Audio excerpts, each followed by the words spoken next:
Good Thursday evening, July 25th, and welcome to the NCWLIFE Evening News. I'm Grant Olson.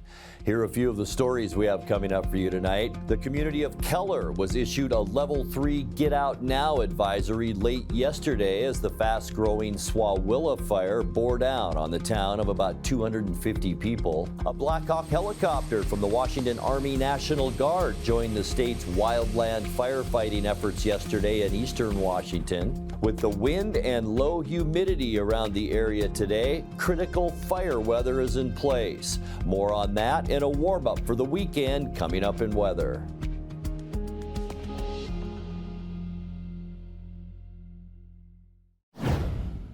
Tourists and other visitors to Stehekin started boarding ferries today after being ordered out of the community threatened by the Pioneer Fire.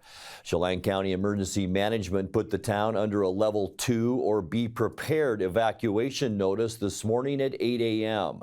The county is urging residents to begin preparing to leave. The Level 2 notice, which runs from Hazard Creek through the Stehekin Valley, includes the Stehekin Landing and west to High Bridge. Emergency Management is advising residents and property owners to have valuables packed and an exit strategy to the airfield. Hazard Creek to Safety Harbor remains at Level 3, Safety Harbor to Camas Creek at Level 2, and Camas Creek to Mitchell Creek at Level 1. The Pioneer Fire has burned more than 31,580 acres since first being reported on June 8th. A persistent question about why there wasn't a quicker firefighting response to the Pioneer Fire along Lake Chelan was raised again Wednesday at a community meeting in Manson. Paul Willard, Chelan District Ranger for the U.S. Forest Service, said the initial response was quick and extensive. But why wasn't it stopped early when we knew that we were going to have conditions like this and an extremely favorable year for extreme fires all over the state? That's my question. Is probably you guys can't answer, and it's people above, but these are the questions that we need to be asking politicians about doing this different. The fire business is a business. It's a commerce for people that fight the fire, contractors, for people that have businesses in the Chelan Valley or anywhere where there's a fire burning. They are the recipients of, loss of business, tax receipts, you name it, in the community. As well, you just live here, you don't have a business, you're retired, you have to sit here in the smoke. The fire could have been put out early. In my tenure being in business over here, flying up and down the lake, I've seen when they want a fire put out and things are happening, that fire's out right now. But other times when there's not much happening, we're not going to throw a lot of resources at it, and that's my big question.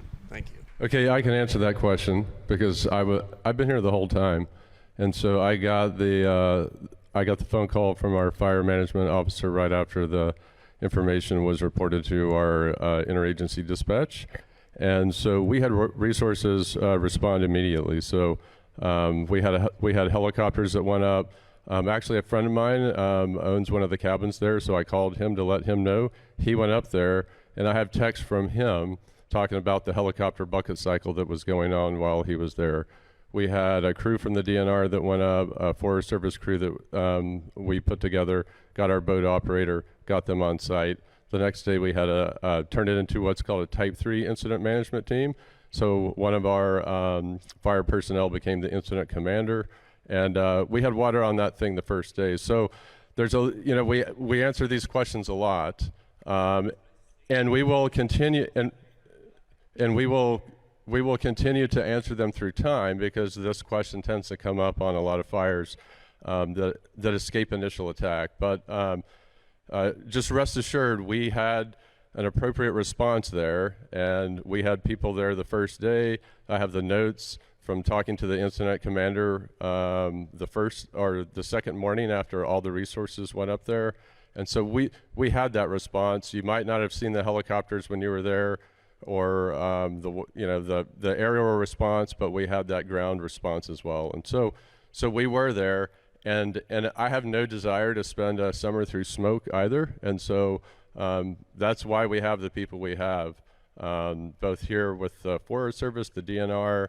We had an interagency response to that fire, and as you know, as the fire progressed, it was just more than our resources could handle at that time. And we've talked about it in previous meetings as well. As once it went up into that steep country, it changes the game a lot.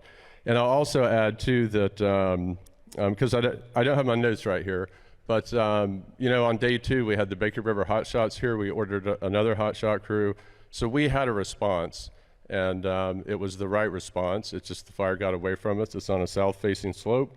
You know, dry grasses. We had really dry, heavy fuels as well, and so so that was that initial response to the fire. The community of Keller was issued a level 3 Get Out Now advisory late Wednesday as the fast-growing Swawilla Fire bore down on the town of about 250. The Swawilla Fire, burning along the Columbia River north of Lake Roosevelt, is grown by more than 5,000 acres in the past 24 hours. It now stands at 17,400 acres burned since being ignited by lightning last week. The fire has also forced the closure of State Highway 21 in the area and shut down the Keller ferry service. However, the state-operated ferry has been pressed back into service to help with the evacuations. Firefighters said this morning that there's a very high potential for the fire to continue moving into Keller. When we come back, a Blackhawk helicopter from the Washington Army National Guard joined the state's wildland firefighting efforts yesterday in eastern Washington. I'm Grant Olson, and you're watching the NCWLIFE Evening News. Bring the whole family up to Stormy Mountain Brewing and local public house in historic downtown Chelan. Applewood smoked brisket, street-style tacos, and our award-winning barbecue rubs and sauces. Our meals pair perfectly with our exciting lineup of craft ales, made right here in Chelan. We've got room for big groups, or give us a call for catering. So grab the kids and check out the fun at Stormy Mountain Brewing and local public house located in the heart of Chelan. Who is Brant Capel? Brant Capel is dedicated to our community. Who is Brant Capel? Brant Capel has a vision for the future. Who is Brant Capel? Brant Capel listens to our concerns. Who is Brant Capel? This is Ray Dobbs. I know Brant Capel, and I know he'll make an outstanding Chelan County Commissioner. This is Brant Capel, and I'm running to be your next Chelan County Commissioner. I'd be grateful for your vote.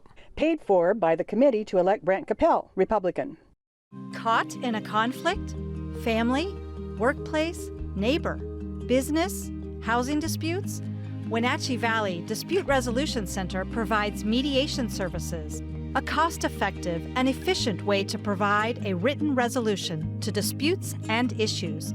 Plus, we offer mediation training and community education on conflict resolution and communication skills. Contact us to learn more. I want you to know where I stand on abortion. As governor, I will not change Washington law on this issue because I do not believe any politician, regardless of personal belief, has the right to make that decision for any woman. My opponent, Bob Ferguson, is trying to spread fear by saying things that I don't believe and will not do.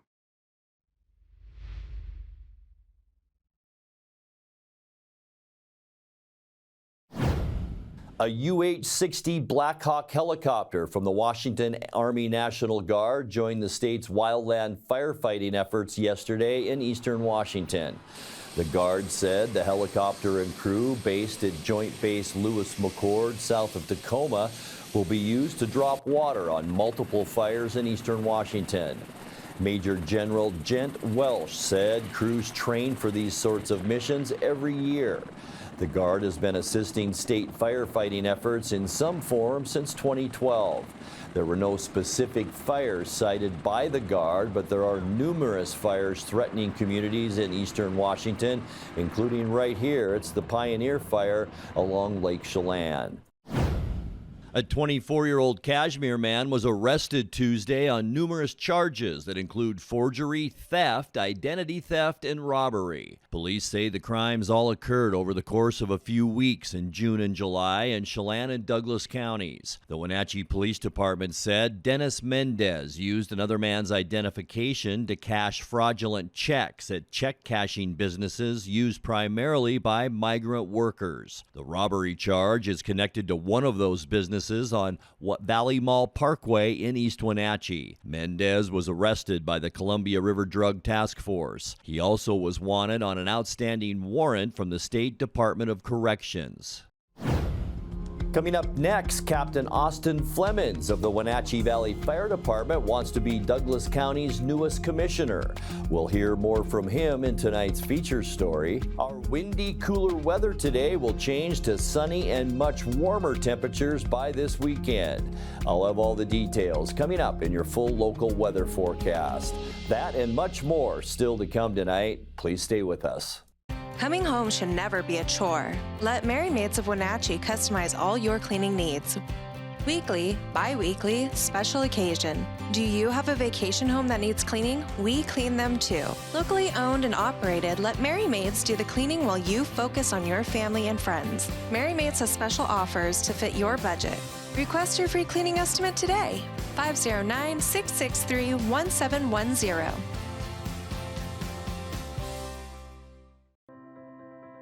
Now there are even more reasons to meet at the Pybus Market.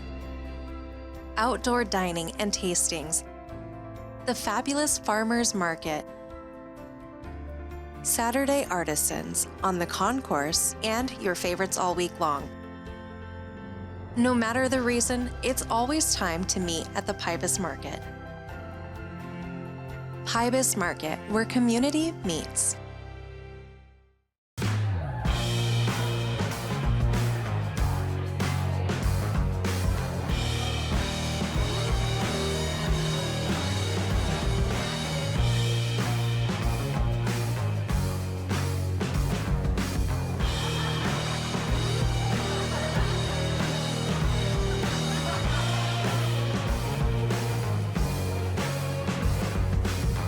Check out ClubProCashmere.com for upcoming events and tickets. Raising a family may have seemed overwhelming to your parents, but they weren't. Coach, teacher, life guide, caregiver. Family takes care of family.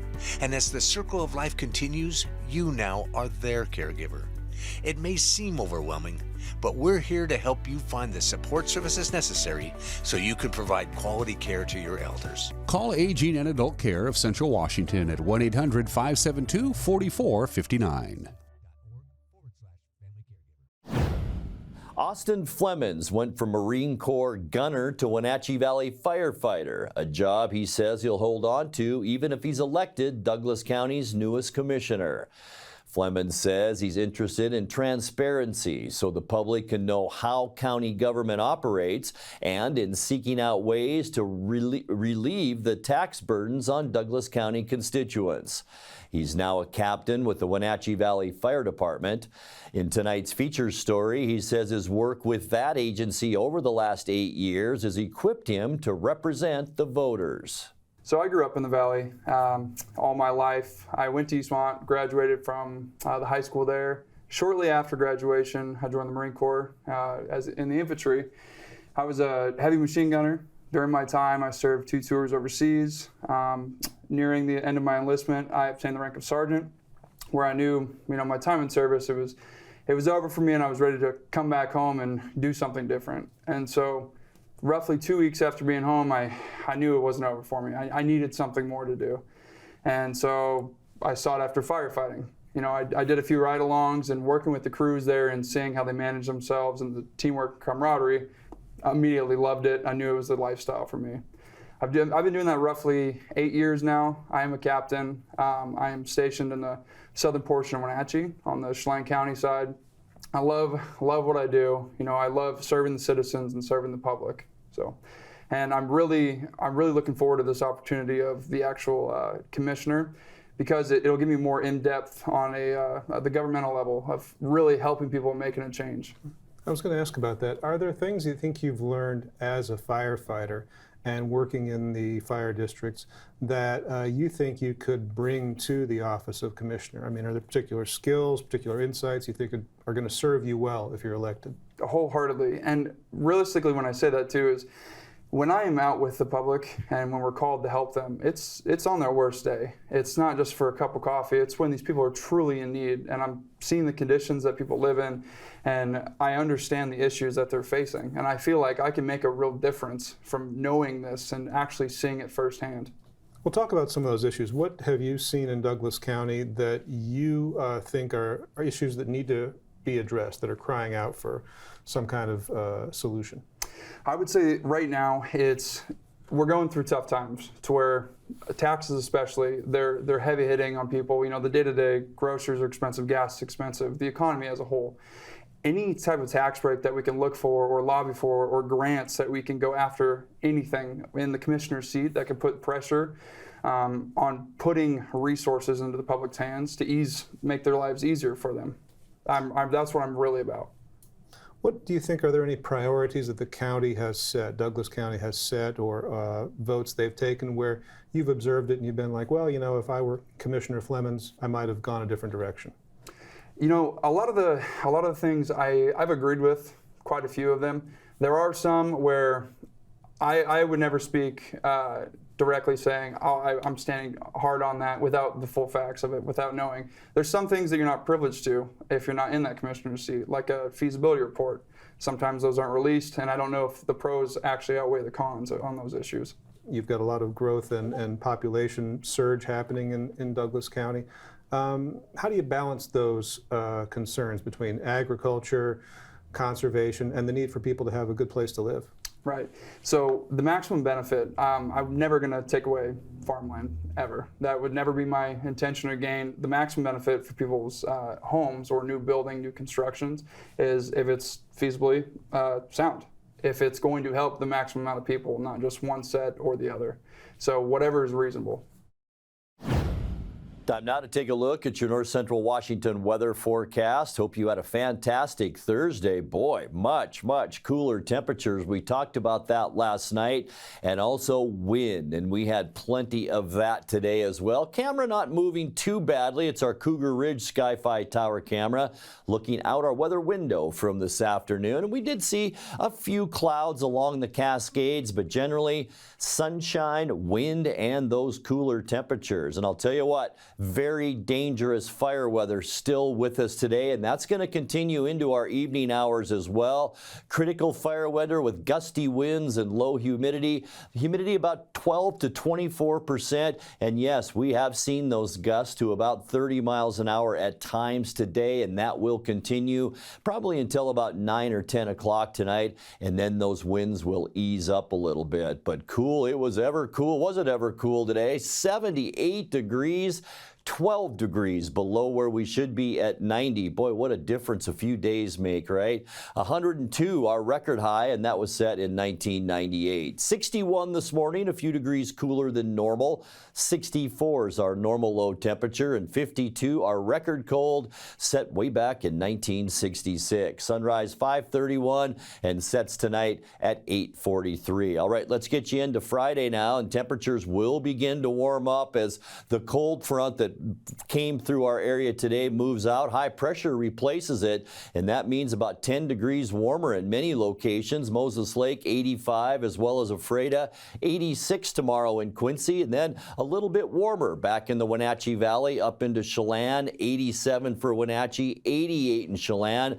The warm spot Omak at 89 tomorrow, while Leavenworth a very nice 84 degrees for your Friday afternoon high temperature. Tonight clear and breezy. Here's that trough of low pressure that drug the cold front through Washington state. Behind that Pacific high is building back in. Clear skies tonight. Still a little breezy and cool with lows tonight in the mid-50s. For Friday, sunny, maybe a little bit hazy in our forecast for Friday. It will be warmer too, as we just talked about, with highs mainly in the mid-80s. For Saturday, getting into the weekend, maybe some breezy conditions, not ruling that out for Saturday, but I think all in all, a nice start to the weekend, mostly sunny with highs right where we should be, near 90 degrees. Sunday is even going to be a little bit better, I think, even though I think we'll see this cloud shield begin to cross the Cascades from a trough of low pressure. Still going to be warm out there with our Sunday high right around 90 degrees. For your Monday and our next work week, you can see that ridge once again big time built up and over the Pacific Northwest.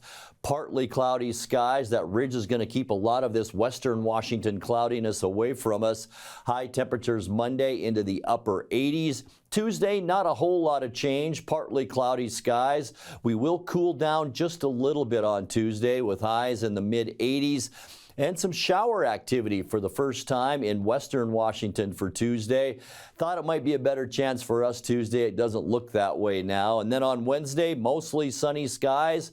Summer weather continues. This will begin another warming trend, though. High temperatures near 90, and by next weekend, we may be talking triple-digit heat once again. Here's your 7-day forecast now. Open up the windows overnight tonight. 55 for the low. A little bit hazy tomorrow, a mix of haze and sun, and 87. Some breezy conditions Saturday, mostly sunny and 90. Looks beautiful on Sunday with partly cloudy skies and 89 our afternoon high. We'll stay with those partly cloudy skies Monday and Tuesday, mid to upper 80s. And then by the end of our forecast on Wednesday, things will begin to warm up. Mostly sunny skies with a high temperature of 89.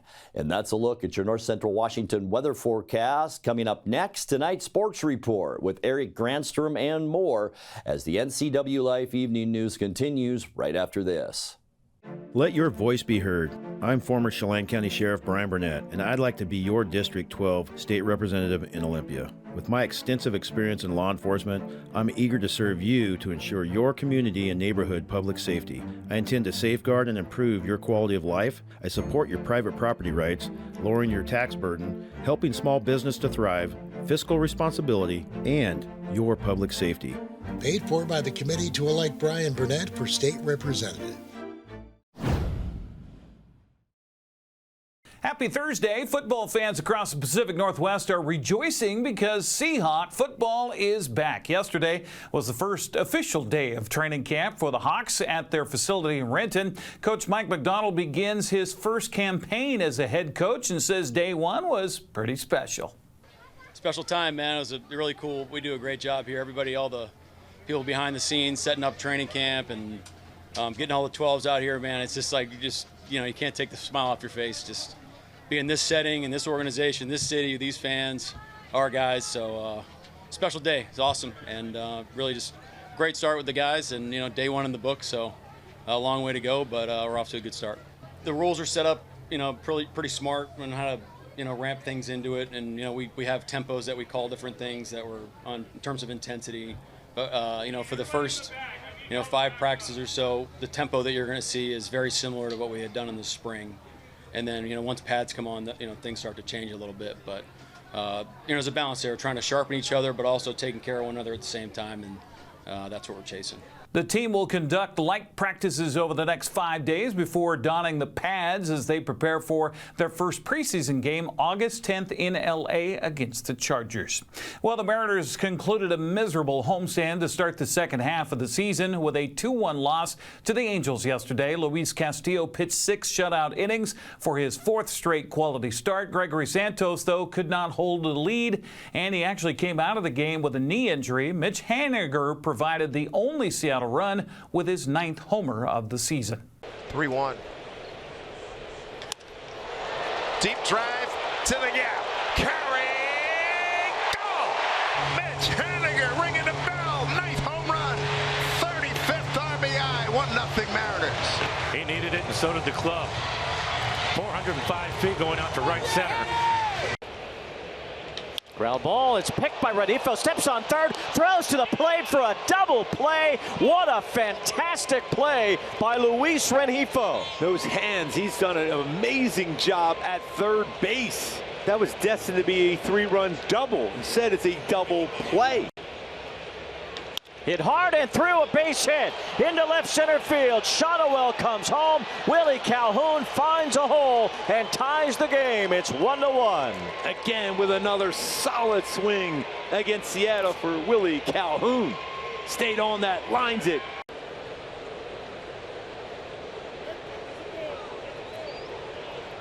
Balk.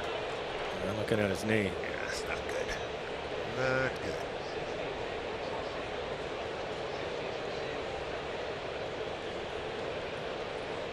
Just got him back. Waited a long time to get him back. It was impressive. And he's got to take the lead. Yep. Line drive, left center, a base hit. That will give the Angels the lead. Kevin Pillar scores. Drury digging for second base. Robles' throw cuts down Drury by plenty. But the Angels are in front. Brandon Drury, a go-ahead base hit. Well, the moment, and he clutched up with a base hit. He's down to their final out. Here's Luke Raley. Fly ball, center field. Mickey Moniak is there. He waits. He's got it. Say goodnight to the Mariners. Kamehameha from Carlos Estevez. Seattle begins a weekend series with the White Sox tomorrow at 5:10 on Root Sports Northwest. For the first time since May, Seattle's no longer in first place in the American League West. Mariners have lost 14 of their last 20 games to lose a 10-game lead. Astros beat Oakland 8-1 to grab first place from Seattle. The Mariners again game back. Texas won again down in Chicago 10-2 to remain 3 games out of first place. The Apple Sox struggled defensively with 5 errors and a 9-3 loss to Kamloops last night. Wenatchee starter lasted just an inning and a third, allowing 8 runs on 5 hits. Joel Norman has more on last night's hard luck loss. The Wenatchee Apple Sox had a step backwards yesterday as they fell to the Kamloops Northpaws by a 9-3 score on Wednesday night at Paul Thomas Senior Stadium. Wenatchee committed 5 errors and gave up 6 runs in the top of the second inning as the Northpaws kind of flipped the table on the Sox after being shut out on Tuesday night. They answered back with a big victory to tie up the midweek series and set up a rubber match on Thursday night. For Wenatchee, Cannon Peary led the way offensively, driving in 2 of their 3 runs. Jackson Campbell was phenomenal in relief, tossing 3 2/3 scoreless innings for his second outing this season of at least 3 scoreless innings in relief. The Apple Sox will try to take the rubber match on Thursday night and go for their 10th series victory of the summer as they face the Northpaws again at 6:35. With your Apple Sox update, I'm Joel Norman. Checking the Les Schwab scoreboard from last night, Edmonton and Nanaimo split 2 7-inning games. Riverhawks won the opener 7-1. The Night Owls claimed the nightcap 12-1. Bellingham beat Kelowna 10-4. Victoria edged Port Angeles 4-3. Corvallis handed Ridgefield its second straight defeat 8-6. Portland popped Springfield 15-2. Yakima Valley Walla Walla 14-8. Bend climbed past Cowlitz 6-3. Wenatchee's lead in the North second half standings is down to a game over Bellingham and remains a game and a half above Nanaimo. Victoria, Port Angeles, and Edmonton are still within the stalking distance at 7 and 8. The 2024 Summer Olympics competitions are already underway in Paris, while the opening ceremony is set for tomorrow. While NBC and Peacock have you covered in the U.S. for all your Olympic coverage, Localtel is helping viewers even more. Starting Saturday, Localtel is turning on continuous coverage on channels 31 and 32. Subscribers with the expanded cable will have access to that additional coverage. That's a look at sports news. I'm Eric Granstrom. Have a happy Thursday. And that will do it for our newscast tonight. For more news from around North Central Washington, you can find us at NCWLIFE.com, on our social media channels, or on our mobile app for iPhone and Android. And remember, if you see news happening, we'd like to hear from you. Email us at news@ncwlife.com or give us a call at 888-6295. I'm Grant Olson. Thanks so much for being with us and have a great night.